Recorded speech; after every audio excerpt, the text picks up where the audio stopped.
தாவேகா வைஷ்ணவி அப்படின்னு சொன்னாதான் எல்லாருக்குமே தெரியும். கிட்டத்தட்ட அந்த கட்சியில இவங்களுக்கு என்ன பொறுப்பு கொடுத்தாங்க அப்படிங்கறத ஐடென்டிஃபை பண்ண முடியலனாலும் எல்லா பிரஸ் மீட்லயும் இந்த அக்கா இருந்துருவாங்க.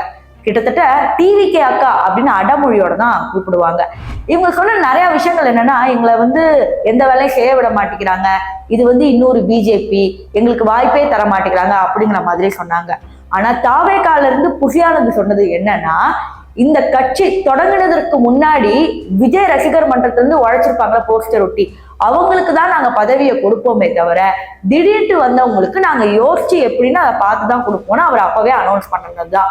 சோ ஒரு இன்ஸ்டாகிராம்ல ஃபேமஸா இருக்கணும் அப்படிங்கிறதுக்காக தாவேகால சேர்ந்துட்டு விஜயை பத்தி பெருமையா பேசிட்டு, அதுவும் திமுக பத்தி ரொம்ப தப்பு தப்பாலாம் பேசுறாங்க. அதுவும் அந்த அண்ணா யூனிவர்சிட்டி கேஸ் வரும்போது இந்த மாதிரி திமுகனாலதான் இத்தனையும் நடந்தது அந்த மாதிரி எல்லாம் பேசிட்டு, இன்னைக்கு செந்தில் பாலாஜி கையில இருந்தே நாங்க திமுக கட்சியில இணைந்துட்டோம், இதுக்கப்புறம் இங்க இருந்து தான் எங்களோட பணி ஆரம்பிக்க போகுது அப்படிங்கிற மாதிரி சொன்னாங்க.